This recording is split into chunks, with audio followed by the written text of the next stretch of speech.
gente já estava num bom esquenta aqui falando sobre os mais diversos assuntos, né? Na expectativa de que nosso amigo Victor chegue logo e se junte a nós. Hoje o Rodrigão, para o bem da família brasileira, tirou uma folga para jantar com a sua senhora, está mais do que perdoado. Esse tipo de falta será totalmente abonado, não será necessário acionar nosso departamento pessoal. Então é isso aí, 92º encontro, contagem regressiva para o 100º encontro, que será transmitido ao vivo para milhões de pessoas, daquela meia dúzia de amigos que nos conhecem e que talvez por dó irão nos prestigiar, mas a gente promete caprichar.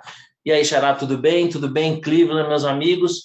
Ô, Xará, vamos começar já pé no peito.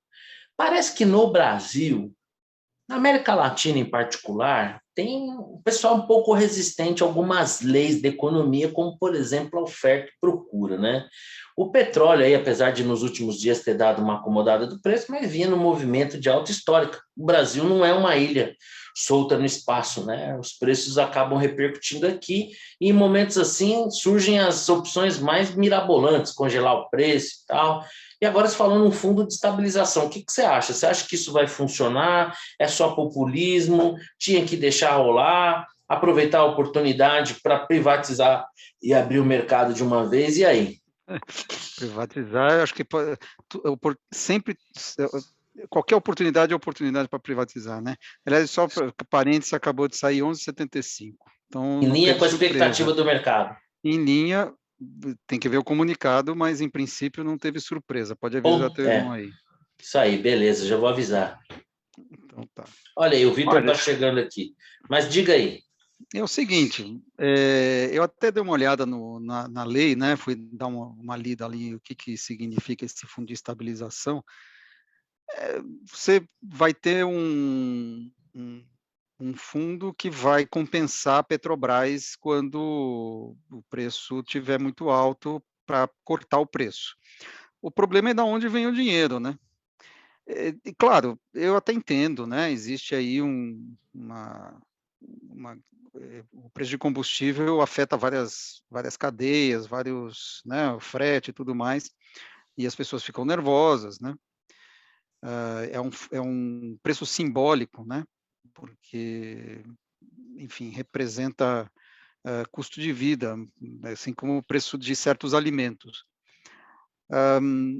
O que o pessoal acho que não entende, não é difícil de entender de fato, é porque a Petrobras precisa dar lucro, né? E porque a Petrobras precisa fazer uma política de preços que esteja atrelada ao preço internacional do petróleo, né? Então esse eu acho que essa é a grande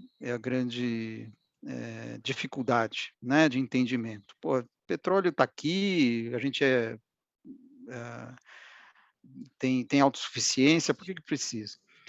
E aí vem essas ideias, né? Bom, vamos tentar amortecer isso aí. Do jeito que está escrito aquela lei, eu acho que não voa. Se não tem dinheiro, não tem de onde tirar. Você precisaria pensar nisso quando o preço do petróleo estava baixo, né? Porque aí você coloca um preço acima da paridade internacional, vai juntando dinheiro, vai provisionando, né? aí, Isso, né? vai provisionando para quando. Agora, o cara vai tentar colocar o trinco na porta depois de arrombada, não tem como, né? Isso considerando o fato que o preço já vinha defasado em relação ao mercado internacional, né? Pois é. Agora, também tem uma coisa, né? Quer dizer, a Petrobras fez o ajuste e tal, mas estamos no meio de uma volatilidade muito grande, né? A gente já viu o preço do petróleo já abaixo de $100, pode voltar para cima, a gente não sabe exatamente, né? Acho que a Petrobras se protegeu aí, colocando um preço, estabelecendo um nível, né? Que é relativamente alto. Vamos ver, quem E sabe o até pior é tem que assim, espaço para né? diminuir. O aumento nominalmente ele é relevante, mas nem assim compensa o atraso, né? Então é meio desagrega e desagrada a todos, né? Porque, Pois em é. tese, o acionista legitimamente gostaria que a companhia praticasse um preço em linha, né, com a commodity, né, e a contrapartida é que existe, de fato, uma demanda social, porque, afinal de contas, ninguém está feliz em pagar a gasolina mais cara, a não ser o cara lá do vídeo que diz que ele não está nem aí para nada, que se for R$ 10, problema, ele não tem a menor preocupação com isso. Quem tem preocupação com isso é pobre. O Cleveland, esse fundo aí vai funcionar ou não vai? Estão tentando reinventar a roda, ou o melhor é assimilar mesmo e a vida é assim? Marcelo, cansa, né? Cansa. Tem escrito tanto sobre isso. O Gutermann deu uma visão que é na mesma linha que eu vou falar aqui, mas eu insisto na ideia de custo de oportunidade, né? Eu insisto nessa ideia de que o acionista ele olha vários lugares e se o negócio aqui não está dando o retorno que ele pode esperar, ele vai colocar o dinheiro em outro lugar, outra petroleira, por exemplo. Então a empresa perde um capital barato. Mas para além disso, essa preocupação que todo mundo fala com o mercado doméstico e tudo mais, a gente deve lembrar, em primeiro lugar, que a gente não é autossuficiente em petróleo. Tá? Vamos parar com essa brincadeira, porque isso não é verdade.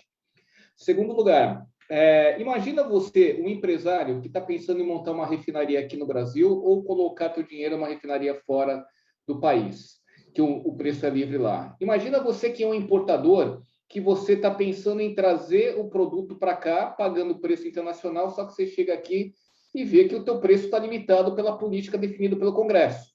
Você vai querer montar uma refinaria aqui? Vai querer ter a tua importadora aqui no país? Você não vai ter. O que você está fazendo é dando um sinal seguinte, gente, vamos embora do Brasil. A gente pretende continuar com essa coisa chamada monopólio de fato, não do direito da Petrobras. O consumidor pode até... Peraí, não se depender do nosso presidente, que ele disse que já está de saco cheio aí. Que se dependesse dele, passava no cobre. Espero que ele fique mais saco cheio e privatize no modelo competitivo. Mas, pegando esse gancho, o que me assusta nessa discussão toda? O que poderia ser feito pelos políticos não é feito. É você, reformas estruturais, contas públicas e assim por diante, atrair investimento, porque o dólar cai. A hora que o dólar cai, o preço em reais do combustível também cai. Isso ninguém faz. Está todo mundo pensando em gastar mais, não está nem aí com o que pode ser feito de verdade. E agora a gente tem uma coisa nova, né? A gente tem, quer dizer, nova entre aspas, né? A gente tem o retorno dos que não morreram, né? Os PROCONs voltaram a achar que devem agir. E agora vieram com essa figura, perdão da palavra, mas não tem outra, escrota, chamada aumento abusivo de preço, que isso não existe em nenhum lugar do mundo, para tentar pressionar o empresário, o varejista na ponta, a não elevar preço. Em nenhum lugar do mundo, não. Aqui no Sul tem. Ah, sim, mas eu estou falando de algo razoável. Lá onde o pessoal gosta do doce de leite? Los Hermanos. Eu estou falando de coisas razoáveis. Mas o que os Los Hermanos têm feito? Né? Tem até subsídio para o combustível lá. Aí o brasileiro atravessa a fronteira e aproveita o subsídio argentino. Né? É uma maravilha, né? É uma coisa assim. Para dar o troco, negócio. Os caras vinham aqui em Floripa. Uma vez eu fui para Porto Seguro, eu tive que ouvir tango, meu. Tá na hora da gente dar o troco. Vamos invadir lá e tomar gasolina barata dos caras, meu. Pois é, Marcelo, assim, é uma história que cansa, tá? Porque as pessoas querem olhar para um curtíssimo prazo e não estão percebendo que esse tipo de decisão, além de política, vai gerar distorções para todo lado no mercado. É mais do mesmo. A gente vive do passado o tempo todo. Posso fazer publicidade do meu artigo de hoje? Saiu hoje. Pode, não, deve, por favor. Saiu hoje lá na minha coluna no UOL. Eu falo exatamente disso. Eu deixo algumas perguntinhas para os nossos políticos responderem, dentre as quais, principalmente para a esquerda, que tanto critica o Bolsonaro com relação ao meio ambiente, estão gostando da ideia de o quê? De subsidiar um combustível fóssil que é altamente poluente? Bacana, né? Vou lembrar disso desde a próxima vez que forem criticar o Bolsonaro. Enfim, é que nem o Xará fala, né? Esgue até a hora de ver a etiqueta do preço, né? Pois é. Tem só essa. Ô, Vitão, uma vez eu ouvi uma definição sobre a Argentina, que pelo menos para mim, eu nunca vi uma definição tão perfeita, né? A Argentina está tudo diferente dos últimos 3 meses, mas igualzinho a 30 anos atrás. Né? Eu acho que essa define bem. A gente sempre vive sacaneando os argentinos aí com essas ideias mirabolantes, congelamento de preço e tal. Mas se bobear, a gente lança aí os fiscais do Sarney de novo, né? Não dá nem para comentar, né? Procons. Não dá nem para comentar. Os fiscais do Bolsonaro, fiscais do mito. Fiscais do mito.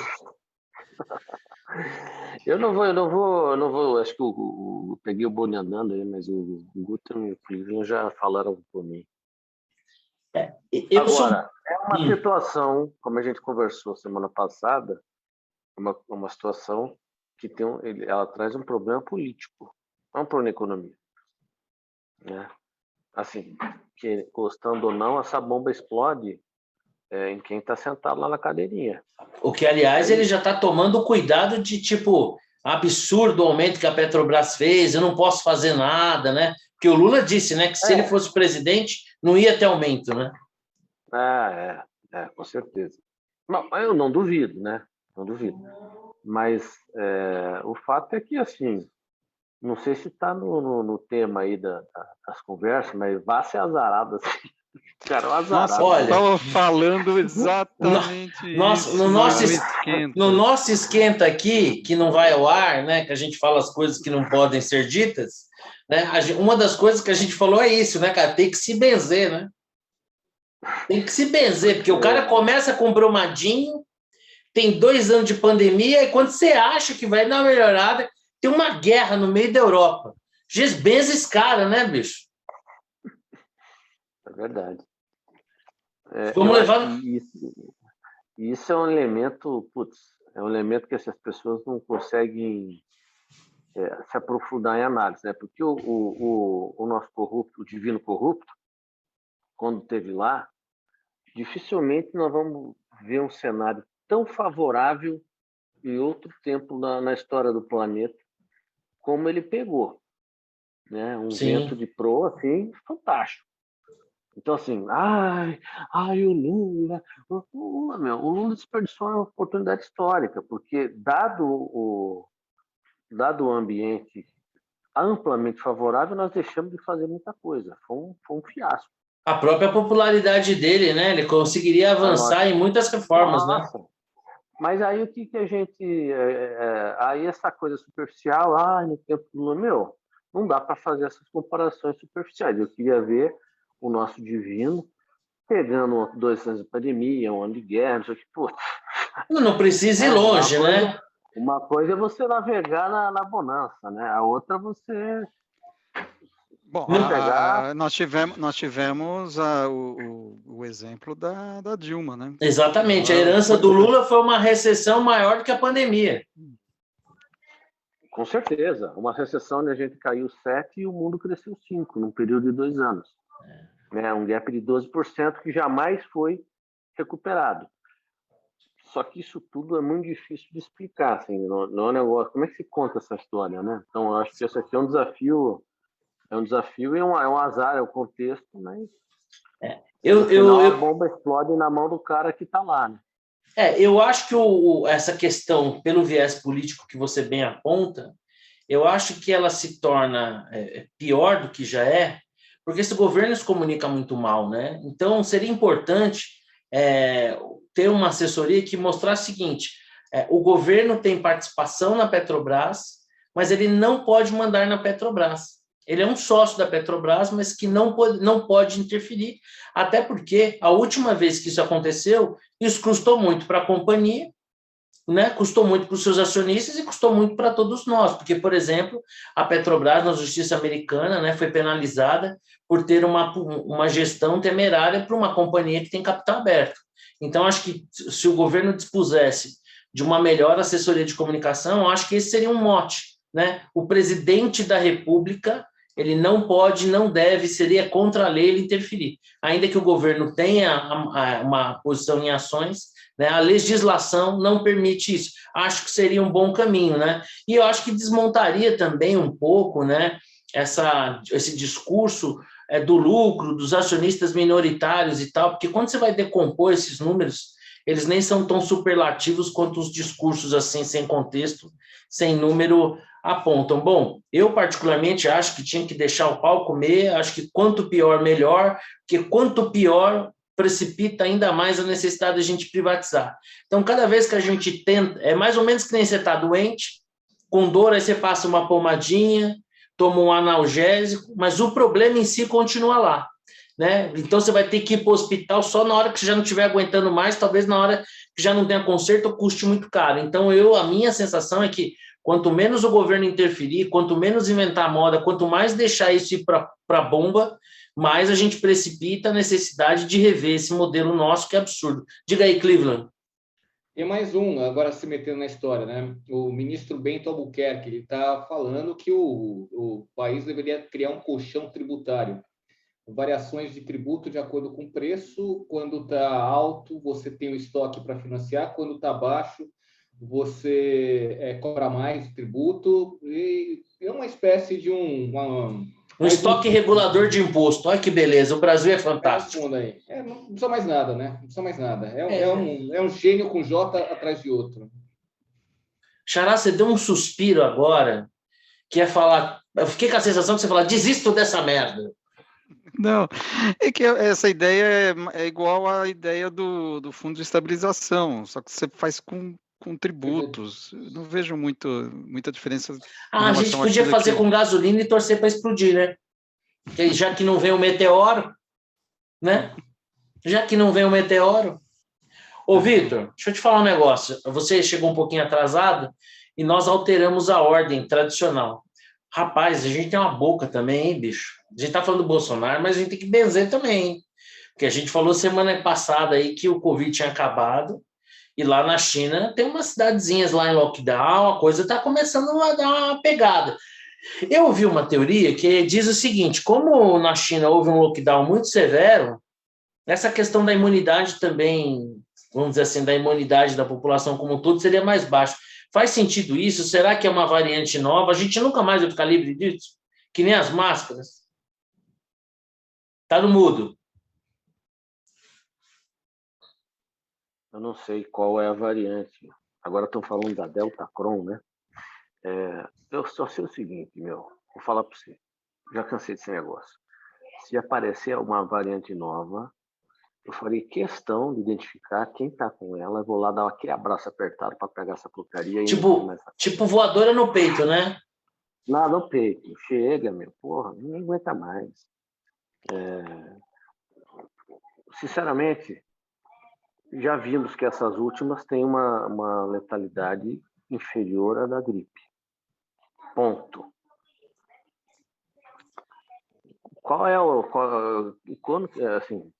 Em que momento da história nós perdemos o fio da meada e começamos a surtar por causa de gripe? Quando foi isso que aconteceu? Para mim já deu essa conversa. E a China é isso, né? Os caras são uma ditadura. Tranca todo mundo em casa, se sair, te fuzilo. Te mando lá pro porão. Aí, não sei se é necessário, né? Eles adotaram essas políticas draconianas ao estilo Nova Zelândia, Austrália, não queremos vírus por aqui. A gente nunca sabe o que vem da China, né? São informações nada confiáveis. Então, deixa rolar. Mas eu, sinceramente, não acho que esse negócio venha com variantes que tornem a situação pior do que ela já está. Agora, variante vai ter aos montes. Se a gente ficar nessa, toda hora que surgir uma nova, ela já tem mais... mas vende, né? E a coceirinha para dar aquela clicadinha ali? Deixa eu falar para o genocida da semana. Deixa eu perguntar aqui para o genocida da semana o que ele acha. O genocida, Genocide of the Week, qual é a sua impressão? É só para vender clique, matéria, ou a gente está correndo mesmo o risco de uma volta da Covid? Com quem você está falando? Quem é que espalha o vírus pelo transporte público de São Paulo aqui? Não sou eu, não é o Cleveland, não é o Vitor. Quem é o genocida, o negacionista de Pinheiros? Eu estava falando para o pessoal que estava difícil esse negócio de máscara num lugar e sem máscara em outro, né? Porque eu saí de casa sem máscara, porque afinal não precisa, para pegar um ônibus. Não precisa, porque isso é normal, porque eu vejo uns malucos de máscara no carro então, mas agora eu vou usar, porque o que aconteceu? Eu entrei no ônibus sem máscara. Você está pensando em outra coisa, você está distraído, tal, lendo, né, outra coisa. Como é que o pessoal reagiu, Xará? Olha, começaram a me olhar, tal. Ninguém chegou para mim e falou, põe a máscara, porque o cobrador podia fazer isso, mas não fez. Enfim, eu fiquei uns 5 minutos ali espalhando o vírus. Meu Deus, que loucura, 5 minutos sem máscara no transporte público. É um genocida, praticamente uma arma química humana. Então, mas é isso. Ó, a minha opinião é a seguinte, acabou no seguinte sentido, não é que acabou. Faz parte da nossa realidade. Não existe mais condições políticas, é a mesma coisa que ajuste fiscal. Não existe mais condições políticas para você fazer fechamentos de escolas, de comércio. Pode ser que, eventualmente, você tenha escritório mandando o pessoal ir para o home office, mas isso é detalhe, isso aí pouco importa, né? Você continua fazendo o negócio do mesmo jeito. Agora, escola, comércio, esquece, estádio de futebol, vai, assim, pode estourar um número de casos, se não fizer fila no hospital, se não faltar leito, acabou, não tem mais condições políticas de um governante determinar fechamento de nada, esquece. O Cleveland, o novo normal é esse aí, nós nunca mais... eu lembro, certa ocasião, logo depois do World Trade Center, né, que até então, né, meu, você entrava no avião tranquilex, né, meu, passou lá o World Trade Center, os caras pegando as velhinhas de 90 anos virando de ponta cabeça. E eu lembro que num programa de TV, a jornalista perguntou para um especialista, né, quando voltaremos ao normal? E ele falou, a partir de agora o normal é esse. Nós nunca mais voltaremos ao normal. Os procedimentos serão esses a partir de agora. O Covid ficou meio assim, isso aí é o nosso novo normal, vão surgir variantes, tem um terreno fértil para se explorar, porque eu, por exemplo, não sei se vocês têm essa sensação, mas às vezes você vê alguns telejornais e tudo, parece que o apresentador tem quase que um sorrisinho aqui no canto da boca, quando ele anuncia, parece que tem quase que um prazer mórbido, né? E aí, Cleveland, a nossa realidade é essa mesmo? Não adianta se preocupar, vamos para o abraço que nem o Vitor, eu estou com o Vitor, vamos para o abraço aí, seja o que Deus quiser. Marcelo, eu vou te falar uma coisa. Eu estou marcando viagens e voltar a viajar, que é a coisa que eu mais gosto de fazer. Sinto muito, eu não vou ficar preso o resto da minha vida fantasiado de Batman e Robin por aí, cara. Eu ouço com prazer esse seu depoimento, conte sempre comigo, o senhor sabe que eu atuo no turismo, precisando de mim, conte comigo. E como invariavelmente a gente tenta viajar para lugares melhores do que o Brasil, então aí, né, tranquilamente, show de bola. Bom, eu tô sabendo que tem um lugar legal aí para você começar a levar a turma, a tal de Ucrânia. É tipo quando a gente vai lá em Natal, né, no Bugueiro, que ele fala com emoção e sem emoção. Então tem os pacotes na Europa com emoção, né? Pelo amor de Deus, cara, olha que loucura, parecia que tudo ia ser um pouco mais simples, né? Mas não sei, hoje acho que tiveram algumas notícias positivas, né? O presidente da Ucrânia falando na questão da neutralidade, o ministro das Relações Exteriores falando que eles nunca estiveram tão próximos de um acordo e tal, até colocaram o exemplo lá da Suíça e acho que da própria Áustria, se eu não me engano, que não tem exércitos regulares, né? Se aplicaria mais ou menos isso, porque também a gente vai falar um pouquinho mais disso para frente, mas antes disso, né?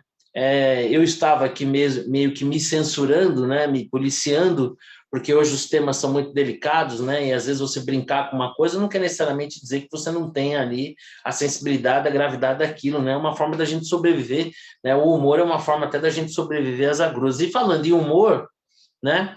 Tem um humor engraçado, bom ou ruim, né? Eu acho que a maior punição para um humorista é você não achar graça da piada dele.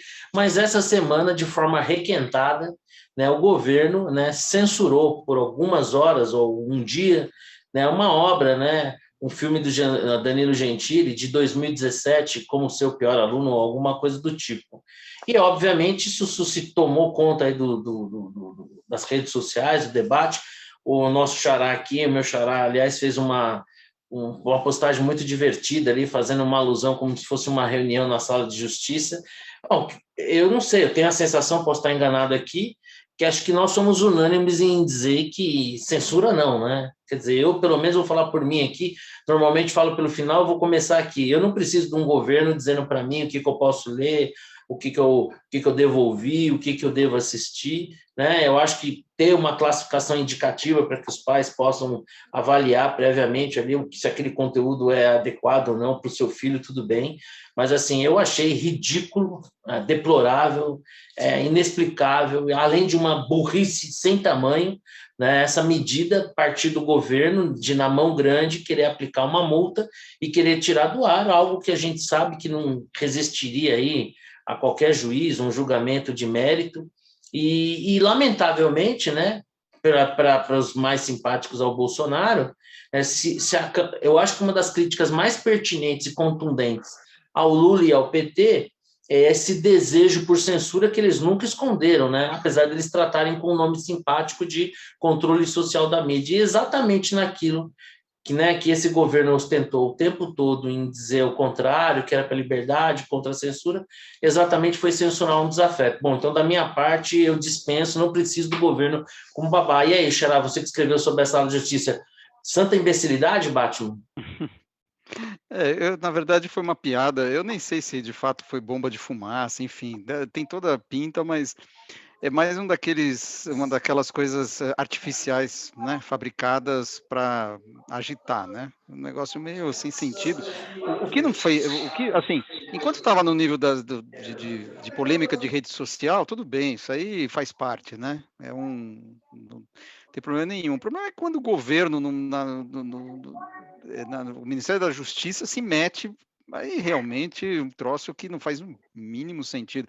Aliás, esse negócio de classificação indicativa, eu também acho que é uma bobagem. Você pega para quem é pai, mãe, né, que tem criança pequena, você pega o IMDb, que é o melhor database de filmes que existe, você vai lá, tem um Parents Guide lá, né? Você tem lá sexo e nudez, violência, e tal. Tem várias coisas que os próprios usuários vão alimentando com a sua opinião. Então, assim, você, por que o cara que é o funcionário público do governo tem tem uma vantagem sobre o pai e a mãe que está assistindo o filme para classificar a idade? Da onde? Por que é o Estado que tem que ver isso, né? Então, não faz, você tem esse database que te resolve o problema. Para mim, tanto faz a classificação indicativa, assim, nunca vi a classificação indicativa. Eu sempre perguntei para as pessoas que estavam à minha volta, enfim. Para mim, não faz o mínimo sentido.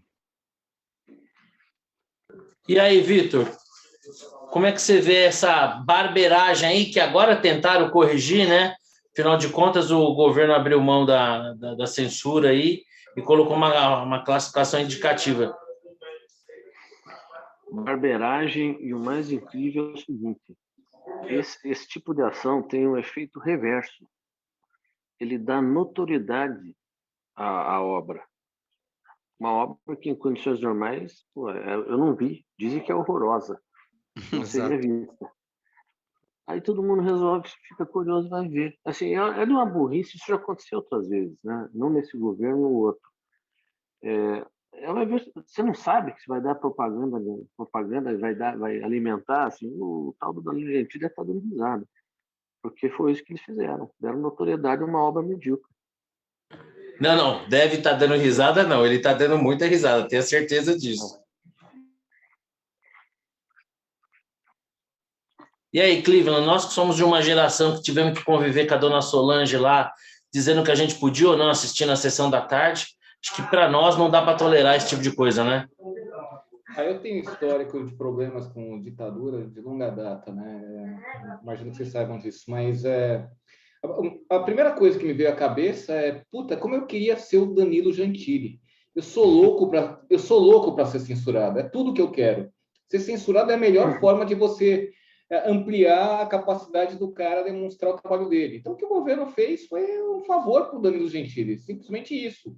E um desfavor para eles próprios, a perder um argumento forte que eles teriam contra o maior opositor deles, né? É surreal, chega a ser patético, para dizer o mínimo, é algo assim impensável. Eu estou muito na linha do Gutermann. Eu acho que nem o governo não tem que se meter nisso. Acho que a sociedade resolve isso. Isso não é um problema de falha de mercado, que as pessoas não conseguem reconhecer alguma coisa que não é boa. E você tem instrumentos que são criados, as pessoas dão opinião, dão palpite e tudo mais, e automaticamente acabam entrando nessas grades de filmes. Então, desculpa, gente, assim, é de uma burrice, de uma estupidez sem tamanho, que só pode caber dentro da cabeça de sujeitos desse tipo. É impensável. Só um detalhe, tá? O Gutermann, sobre a tua tese lá no teu texto da sala, eu só tenho que informar o seguinte: o Sakamoto pensa igualzinho você, tá? Cuidado, hein? Então, olha aí, ó. Essas afinidades ideológicas a gente descobre nessas horas. Tá virando comunista. Eu sempre achei que essa barbinha aí tava com a cara meio de companheiro e tal. Sempre achei que tinha um pé ali num sindicatozinho dos metalúrgicos, alguma coisa do tipo. Para mim, não chega a ser novidade. Bom, galera, realmente é impressionante que, a essa altura do campeonato, a gente pudesse estar discutindo uma medida como essa. É incrível a capacidade desse governo em se comunicar mal, em tomar decisões que imediatamente precisam ser revistas, né? Mas isso aí é que nem você jogar papel picado ao vento, né? Depois que você jogou, é difícil você retomar. Bom, o nosso próximo assunto, eu acho que seguramente o mais importante de todos, porque afeta o mundo todo, mas especialmente, né, uma guerra quando a civilização falha, né, quando entra a guerra, quando não tem mais diplomacia, né, as pessoas sofrendo. Eu queria as últimas impressões de vocês aí. Hoje houve uma sinalização. O presidente ucraniano falou, né, para o Congresso americano, não sei se vocês chegaram a ver isso, essa transmissão, né, pedindo ali uma postura mais presente do governo americano. O Biden assinou um auxílio lá de $800 milhões para armas para a defesa da Ucrânia, mas o fato é que, assim, pelo menos foi o que noticiou a agência Reuters ao longo do dia, e outras agências repostaram isso, de que talvez a gente tivesse aí, de todas as conversações feitas até o presente momento, mais próximo, né? E o status seria mais ou menos transformar a Ucrânia numa zona desmilitarizada, né? Que eu acho que seria uma vitória para o Putin, né? Em contrapartida, o Putin deu declarações internas de que nunca pretendeu ocupar a Ucrânia, assim como o ministro das Relações Exteriores disse que se sentia muito, que na visão dele, ele se sentia muito próximo de estarem chegando a um acordo. E aí, Cleveland, você acha que o acordo está próximo ou é só o começo? Não sei te dizer, mas eu te digo uma coisa: eu acredito tanto no Putin, quanto eu acredito no Lula, quanto eu acredito no Bolsonaro. Tá? O que o Putin diz para mim... Eu gosto de Cleveland, porque ele é sempre essa fonte de esperança para a gente, né? Você está abatido, você está tristinho, o que você faz? Liga para o Cleveland. Ele sempre vai ter uma palavra de incentivo. Fala, Cleveland. Mas o que me preocupa muito mais dessa guerra vai acabar agora ou não vai acabar agora é o fato em si e o que vai levar para frente. Eu acho que se o mundo achar que tudo bem, o Putin invadiu lá, não tem que ter penalidades futuras para esse cara, as coisas podem caminhar, a gente faz um acordão aqui, tudo bem, a gente paga essa conta da Ucrânia e deixa as coisas como tá, mais incentivo para esse cara não parar. Eu continuo insistindo que esse sujeito é um psicopata. Não tem outra palavra para definir um sujeito com todas essas características. Mas você está sugerindo que os caras subir o morro e pegar ele? Não, eu estou simplesmente sugerindo que essas restrições econômicas não sejam retiradas como um todo. Que a Europa pare de achar que pode confiar num sujeito que simplesmente ele faz o que bem entender a hora que ele bem entender. Então, eu acho que algumas restrições econômicas devem permanecer. E honestamente, esse cara, eu acho que ele passou de todos os limites. E alguma coisa, aos poucos, deve ser feita para que esse cara perca popularidade e perca condições de continuar no cargo lá. Ô, Vitor, qual é a sua sensação de que essa guerra... Eu, particularmente, acho que deve se encerrar o quanto antes. Não é só um desejo, mas eu acho que, assim, eu não consigo ver quem é que está ganhando o quê com isso. Acho que está todo mundo perdendo e bastante. Qual é a sua impressão? Você acha que esse conflito se estende ainda muito mais ou a gente deve estar chegando já numa exaustão e próximo de um acordo? Bom, farei mais uma pergunta. Você acha que o presidente ucraniano, pensando na sua população e não sendo capaz de oferecer, de fato, uma resistência às forças russas, deveria acelerar esse processo? Deixar um pouco, vamos dizer, o sentimento de nacionalidade de lado? Acelerar esse processo é ser dominado? Acelerar esse processo significa ser dominado? Ceder isso? Não, acho que não. Aí você está admitindo que você não tem soberania, né? Eu acho o seguinte, o Putin já deve ter percebido que o custo de uma ocupação vai sair bem mais caro do que ele pensava e que o negócio não está tão simples. Então, o próprio posicionamento, digamos, com esse tom mais moderado, vindo aí do ministro das Relações Exteriores e tal, certamente já tem um pouco de... Olha, acho que vamos entrar numa fria se a gente ficar lá na Ucrânia. Agora, por outro lado, o outro lá, o Zelensky falou que abria mão da OTAN, não sei o quê, ele percebeu que também foi uma mentirinha, né? Na hora de casar, a amante deu pé, né? Então, assim, isso seria já um ponto positivo, mas a Rússia não se manifestou a respeito. Eu imagino que a Rússia vai querer ir naquelas regiões que se dizem separatistas, aquelas duas regiões lá. Então, assim, eu não sei se está tão perto assim. Se eu fosse o Zelensky, as duas regiões separatistas, espera aí, vamos fazer o seguinte, vamos fazer uma votação lá. Se os caras quiserem ir embora, vão embora, vai lá, vai para a Rússia. Eu acho que talvez seja uma saída mais honrosa. Mas parece que esse é o desejo majoritário mesmo daquelas populações, né? Não, se for que haja uma votação, porque essa conversa a gente também não sabe, né? O desejo majoritário de 30%, não sei. É o desejo majoritário de quanto? De 30%? Então tem que falar, faz lá o chefe, faz a eleição lá. Agora, eu não sei se está no fim. Eu realmente espero que sim, mas não dá para confiar muito nesses agentes, né? Tanto assim, o Putin, obviamente, não dá para confiar. Como diz o Guterres, você não compra o carro usado dele. E o outro está jogando para a plateia também, está querendo fazer o seu posicionamento e tudo mais. E são dois políticos, né? Quem está pagando o papo são os ucranianos, né? Esses aí estão tomando bomba na cabeça. Eu diria que são dois palhaços. Eu acho que um é mais palhaço, o outro está aquém do palhaço, né? Pode ser.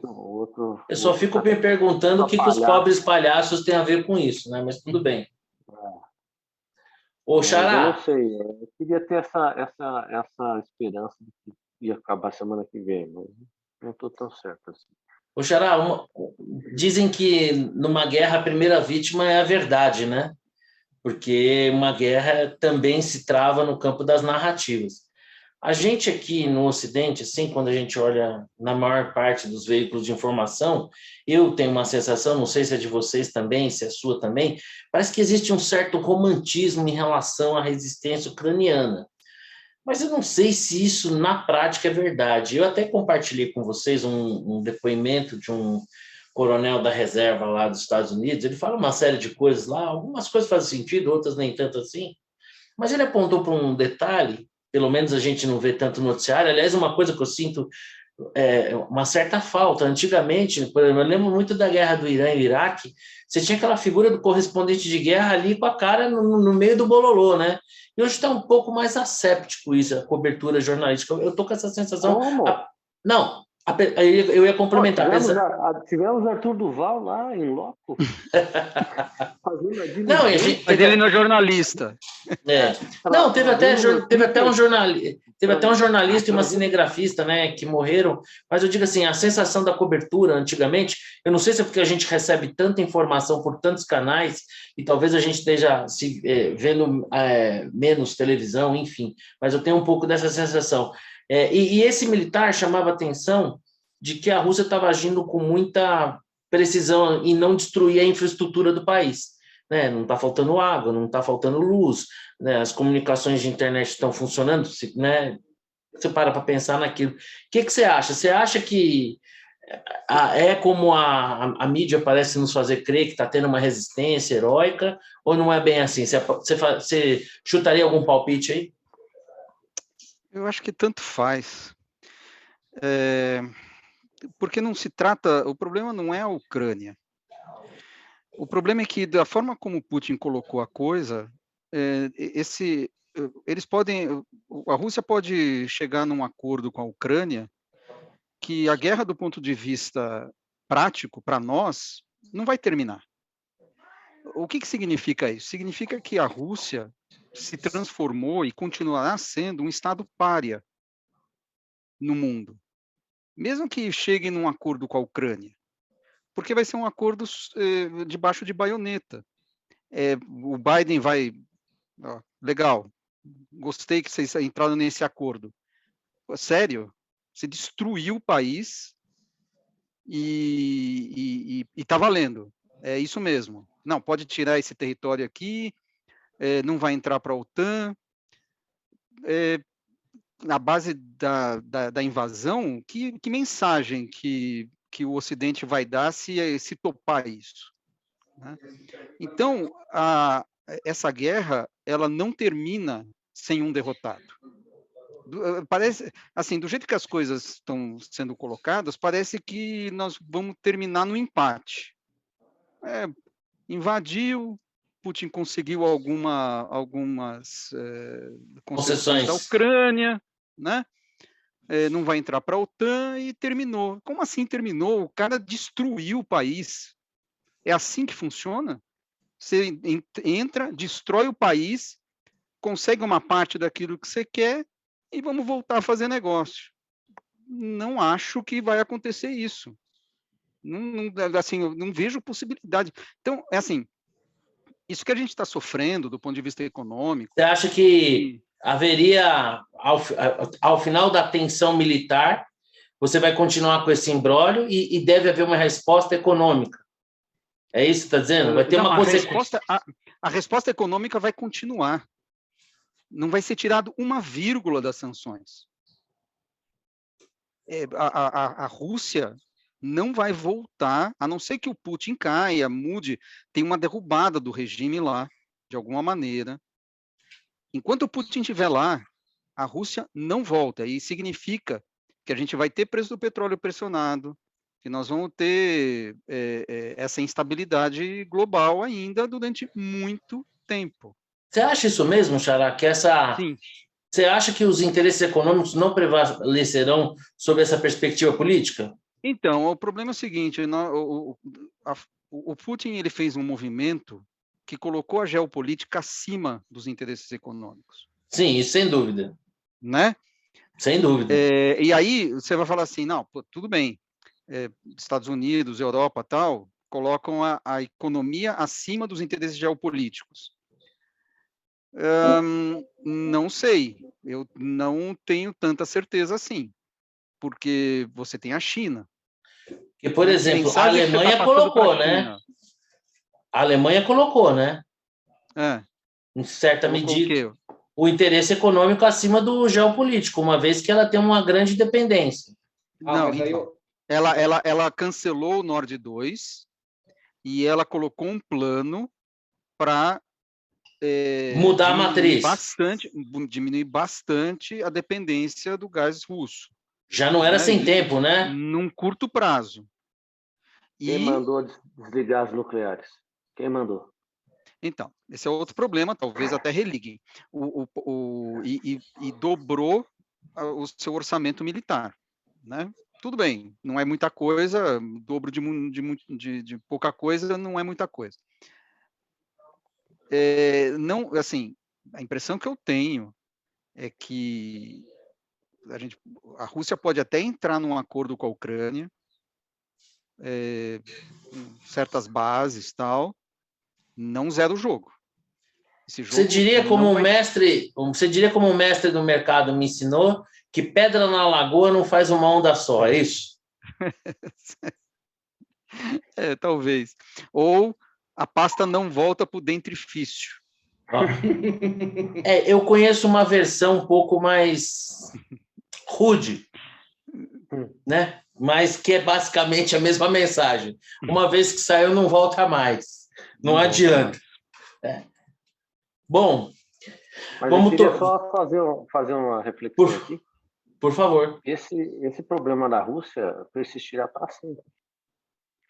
E não é o Putin. A Rússia é um país em desenvolvimento, tipo, é um país no rol do tá na Liga do Brasil, tá na Champions B, tá na Champions B, né? Tá na mesma liga. Imagina o Brasil, né? O Brasil em termos de geração de riqueza nós estamos na mesma liga. Só que ela tem 5.000 ogivas nucleares. Então é a maior potência nuclear do mundo e vai ser sempre. Então qualquer pessoa que sente naquela cadeirinha lá em Moscou, ela na largada ela já vai se achar. Ela vai se achar mais que os pares, porque no final do conto ela tem a capacidade de destruir o planeta umas 1000 vezes, entendeu? Então assim, a gente aqui acha o Putin um F de Putin. Em 20 anos ele conviveu bem com o Ocidente, sempre conflituoso, arranjando suas tretas, mas foi considerado uma pessoa confiável. A grande questão é assim, imagine se ele cai, que entra lá, vai ter lá o botãozinho para 5.000 bombas. Esse cara não vai se julgar inferior politicamente a nenhum outro país. Você imagine se nós aqui tivéssemos no Brasil 5.000 ogivas nucleares. Tenta imaginar como seria a postura brasileira em relação aos vizinhos, em relação ao mundo, mesmo sendo na Champions B, né? Mesmo jogando na Champions B, mudaria, concorda? Então, assim, a Rússia vai ser sempre um problema. Basta ver o que a gente fez na Guerra do Paraguai, né? A Rússia vai ser sempre um problema. Então, se sai o Putin, pode entrar outro maluco lá e nós vamos estar sempre na fronteira do perigo. Por quê? Os caras têm 5.000 ogivas nucleares. Então, assim, eles mesmo que sejam uma ex-potência, jamais se julgarão como tal. E aí, se for um maluco, já viu. Então, esse é um problema meio que insolúvel. Não depende um pouco do Putin, tá? A gente pode estar aqui, todo mundo xingando, jogando tomate nele e tal. Imagine que ele caia. Putz, ponto de interrogação. Quem vem no lugar dele? Um outro maluco? Um outro psicopata? Um psicopata pior? O cara vai ter 5.000 ogivas nucleares à disposição. Vitor, então, assim, porque parece que existe uma certa cultura, né? Porque a gente teve lá, né? A época do Mikhail Gorbachev lá, que com Reagan conseguiram, né, diminuir a tensão.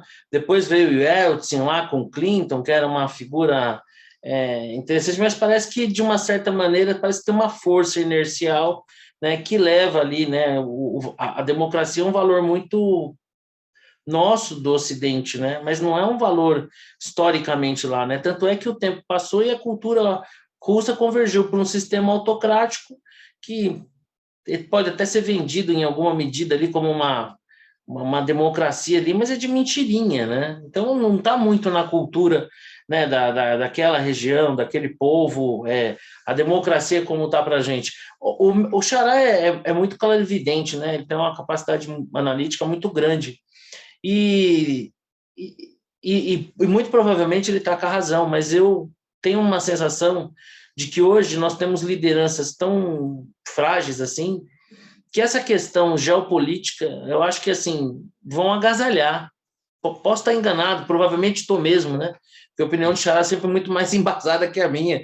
Mas assim, eu tenho uma sensação de que a Ucrânia não é tão importante assim, e acho que as grandes nações mostraram isso, deixando esse país à mercê aí dessa absurda agressão, entendeu? Então eu acho que assim, se entrarem num acordo, deixarem o camarada lá, vamos tocar a vida. Provavelmente o Xará está certo e eu estou errado, mas assim, mas mas é verdade. Você, cara. Posso só lembrar de uma coisa? Deve.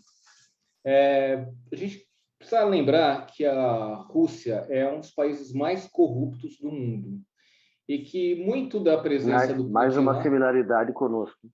Não, graças a Deus a gente não tem essa porcaria aí chamada bomba atômica.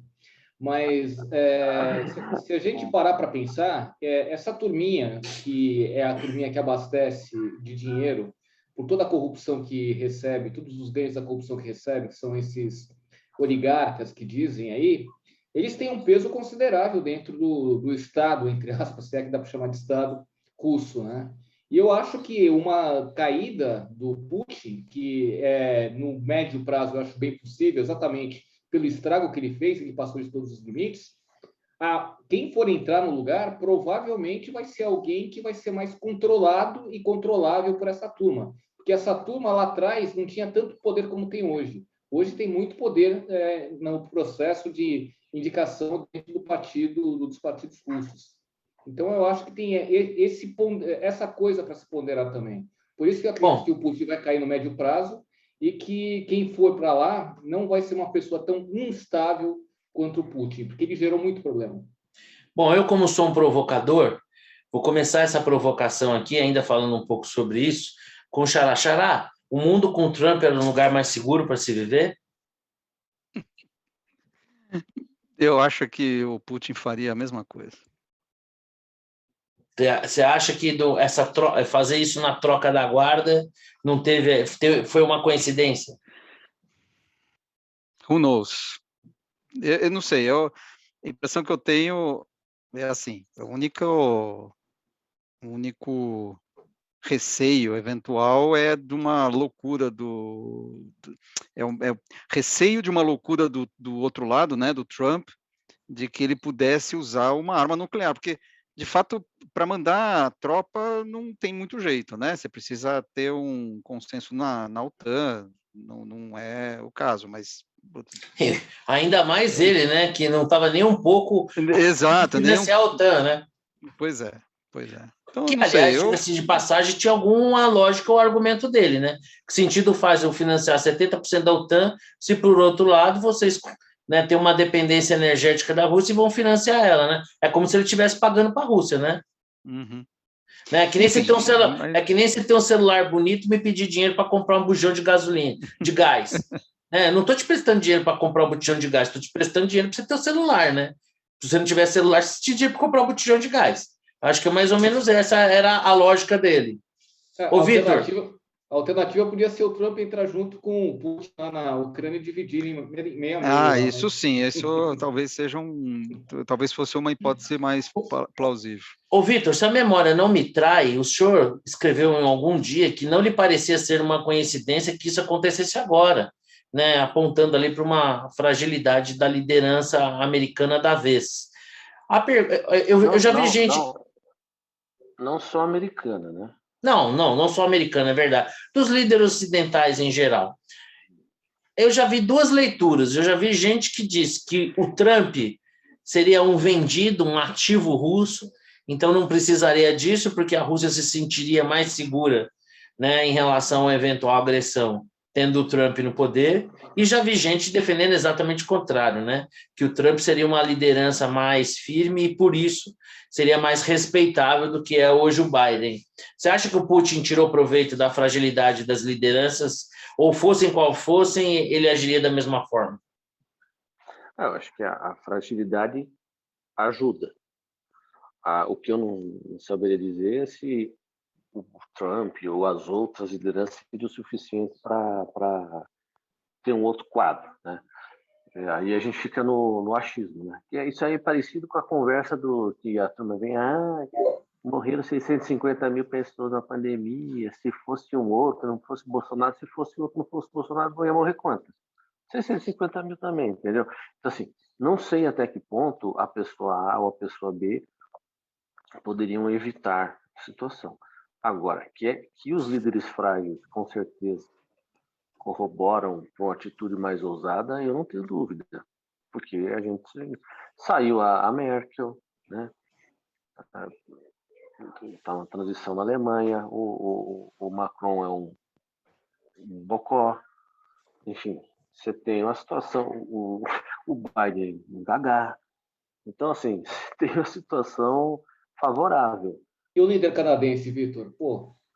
O Castro também não é de nada. Você gosta de... Mas eu acho que houve um certo erro de cálculo, né? Porque eles não esperavam sanções tão pesadas, eu acho. Os Com russos? certeza. Os russos, Mas a China não pode ser uma porta de escape, porque a gente já viu tantos países contornarem esses bloqueios, né? Mas a China não emite dólar, né? Mas é a maior detentora da dívida americana, né? Mas olha só, aí depende muito do tempo das sanções, né? Uma diferença fora de umas 2 semanas, 3 meses, 6 meses. Quanto tempo você aguenta? E aí é uma pergunta, quanto tempo também o Ocidente estará disposto a manter as sanções? Não sei. Porque estariam os europeus dispostos a abdicar do gás natural e passar um pouquinho de frio no inverno? Estariam ou não? Não sei. Eu acho que essa questão da China também tem uma questão. O Putin não quer ser o cachorrinho da China. Então, eu acho que ele se posicionar de uma maneira subalterna à China não é muito a cara dele. Pode até fazer valer assim, um apoio amigo, mas ali são 2 caras que não se bicam, tá? No longo prazo vão se manter. Então, mas tem muitas questões em aberto, na minha opinião. Ainda. Bom, vamos ver aí o que os próximos capítulos nos reservam. Eu, como sou sempre um otimista, espero que prevaleça algum bom senso e numa situação onde que parece que está todo mundo perdendo, né? Que se encerrem logo isso e que a gente não veja mais essas cenas aí dessas pessoas sofrendo tanto com a guerra. Bom, vamos falar um pouquinho. Pô, Vitão, vamos falar daquilo que a gente gosta mesmo, que é futebol. Que linda a camisa que o Vasco lançou, hein? Tradicional. Nossa, coisa linda. Entra no perfil. Entra no perfil. Não, estou falando sério. Porque eu sou um torcedor raiz. Né? Eu sou torcedor raiz. Né? Eu sou torcedor daquela época que você podia ir no estádio e não precisava xingar o cara de feio e bobo. Porque daqui a pouco nem isso você pode, né? Né? Assim, na época, pô, quando eu era moleque, os caras vendiam cerveja de garrafa do estádio, imagina, né? Loucura. Bom, o Vascão lançou a camisa tradicional, a segunda camisa, coisa mais linda, cara. Porque a camisa, na minha opinião, a camisa do Vasco é uma das mais bonitas, não só do futebol brasileiro, do futebol mundial. Acho a camisa do Vasco linda, linda, linda, linda. E aí? Semifinal do Carioca lá, vocês vão pegar lá uma acusada, vão atropelar? Vamos perder outros jogos. Assim, tá boa. Esperança zero. Zero. Porra, Vitão, caramba, você tá muito cético, cara. Não tem a menor chance. Depois de ser eliminado pelo Juazeirense United, acabou para mim a perspectiva. Eu quero ver se consigo subir para a primeira divisão esse ano. 4º lugar, sabe? Tá vendo? Olha, tá vendo? Tem esperança, porque eu poderia ser. Eu gostaria de me manter na 2ª divisão. Seria muito pior, é verdade. Eu tô ainda com esperança agora que vai entrar um dia, entrou um dinheirinho para pagar as dívidas, né? O pessoal já está podendo comprar papel higiênico, pagar a conta de água. Então acho que agora talvez dê para a gente competir de igual para igual com as grandes forças do futebol brasileiro que estão na 2ª divisão. Mas semifinal contra o Flamengo, esquece. Eu até queria que não fosse, tá? Eu queria que fosse contra o Fluminense para diminuir o grau de zoação. Mas porque flamenguista... Nem todo chato é flamenguista, mas todo flamenguista é chato, né? Vou ter que encarar. E se por acaso a gente estiver ameaçando dar trabalho, o juizão tá lá, o VAR tá lá, então não tem muito... Não tem chance, né? Não, chance nenhuma. O corintiano, apesar do meu time ter metido o coco no seu time até que tá bonzinho, né, cara? Tem uns caras lá bombam, uma bolinha redonda, técnico novo. Eu acho que vocês podem ter um ano bom aí.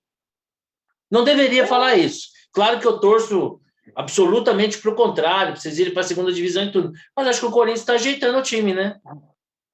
Acho que o Portuga chegou lá, chegou bem, chegou dando um note aí para a história.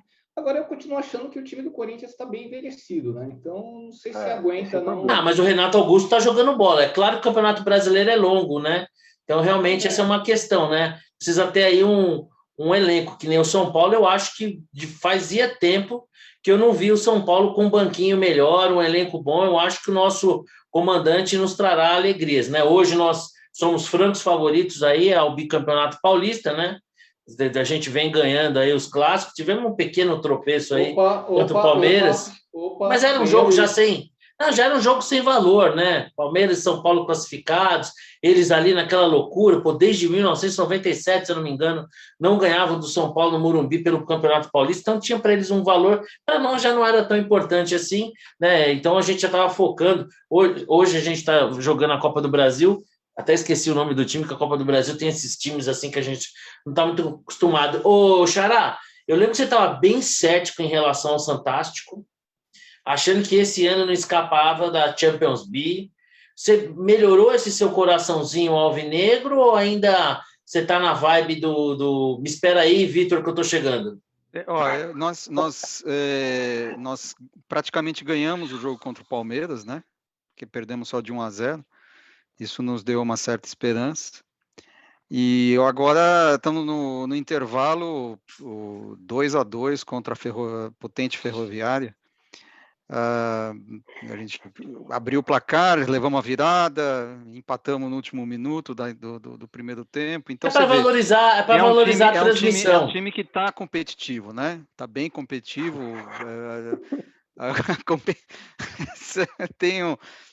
Tem aí muita fibra, muita raça. O técnico começou agora, né? Um técnico parece que é bom. A gente vai erguer um busto dele na Vila Belmiro se a gente não cair esse ano.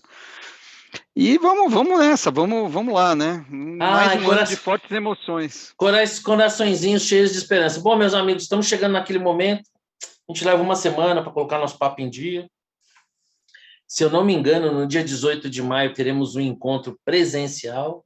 Vamos fazer nosso 100º encontro, dessa vez ao vivo. Ai, meu Deus do céu, vou precisar me controlar para não falar tanta besteira. Porque gravado tudo bem. Milhões de pessoas nos assistirão. Talvez aí uma meia dúzia de amigos, mas pouco importa. Importa que nós vamos fazer presencial. Vamos transmitir ao vivo, então mais próximo lá vamos mobilizar mãe, cachorro, irmão, quebra um galho lá só para a gente não passar muita vergonha, entendeu? Mas agora nós estamos chegando aqui no nosso bate-papo de hoje, na nossa reta final, então queria começar pelo Xará. Xará, você tem alguma dica, uma bola dentro, uma bola fora, suas considerações finais? Bom, a bola fora óbvia dessa semana é o Ministério da Justiça. Bola dentro não me ocorre. Deixa eu compartilhar a minha dica. Espera aí. Para já. Liberadíssimo. Deixa eu achar aqui, peraí. Onde está você? Está aqui. É um filme que assisti esse fim de semana, A Vida dos Outros. Está no Prime. É na Alemanha Oriental, pré-queda do Muro de Berlim, e tem um diretor de teatro que começa a ser perseguido por um burocrata do partido, né, do Partido Comunista. Então colocam um cara para ficar ouvindo o cara, né, perseguindo, escuta no apartamento, enfim. E a história é desse cara que faz a escuta, como ele vai se transformando na medida em que ele vai conhecendo a vida desse diretor de teatro, né, dele e da esposa e tal. Então é muito interessante porque justamente mostra o aparelho repressivo do antigo Partido Comunista na Alemanha Oriental, no caso, né, como os caras, enfim, se metiam na vida das pessoas, assim, não tinha privacidade nenhuma, né? Você tinha alguma... E não era nem porque o cara era subversivo, porque, enfim, tinha uma desconfiança e tal. Então, eu recomendo. Muito bom o filme, muito bem feito. E alemão, né? É um filme alemão. E aí, Cleveland? É com você, Lombardi. Bola fora, Fernando Capês, do Procon. Eu ia pegar a bola fora do Marcelo Gutermann, mas como ele já antecipou, resolvi dar para outro, né? Porque o cara é o populistazinho barato assim, de última categoria e tem utilizado o Procon para fins eleitoreiros assim o tempo todo. Então, minha bola fora vai diretamente para ele. Bola dentro. Para quem que eu posso dar bola dentro? Vou dar para o Banco Central, né? Que está tentando fazer o que dá dentro do contexto que a gente está vivendo, né? Então, estão usando o caráter independente dele, que ele adquiriu, para tomar decisões sabidamente necessárias num ambiente trágico, tragicômico, né? Como a gente diz, na nossa economia brasileira. Dica da semana. Cara, eu vou dar uma dica de um filminho bobo, tá? Só para ser mais ameno, que eu assisti novamente, com essa vontade que eu estou de viajar. Eu achei um filme bonitinho, assim, simpático, nada demais, nada cabeça, mas que eu acho legal. Comer, Rezar e Amar. Um filme Bem legal. Assim. Com a Julia Roberts. Bem bacana esse filme. Exatamente. Para quem gosta de viajar, é bem legal mesmo. Exatamente isso. É isso, então. Reforço a dica. E aí, Vitão? Bom, sigo os relatores nas bolas fora. Bola dentro não tenho. Dica tenho duas. Uma série que eu vi aqui de temporada chamada The Last Kingdom, já escrevi até lá no Facebook. Fantástica. Eu já tinha dado a dica aqui que eu não tinha visto a quarta, agora reforço com a quinta. Foi a única que eu vi 2 vezes, de fato, eu acho que provavelmente vou ver de novo.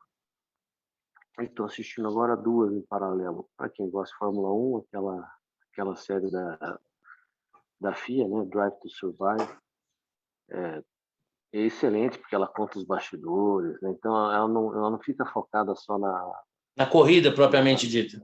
Na corrida dos dois combatendo, os 2 contendores do título, né? Ela fala de tudo, inclusive dos últimos colocados, né? Traz um componente humano, tem cenas fantásticas. Então, assim, muito bem feito. Eu estou no 4º episódio e já tinha visto as outras anteriores, é bem legal. Assim. Para quem gosta, obviamente, de automobilismo. Quem não gosta não vai se achar interessado. Estou vendo mais uma série do ramo Vikings, que é o Vikings Valhalla, que é uma espécie de continuação de Vikings 100 anos depois, na mesma pegada. Também estou achando bom. Para quem gosta de aventura na Idade Média, vale a pena. Bom, bola dentro, difícil mesmo, não dá nenhuma. Bola fora, eu vou dar 4. Para o Lula, para o Moro e para o Bolsonaro. Cada um pela forma como está lidando com essa questão do aumento do petróleo, né?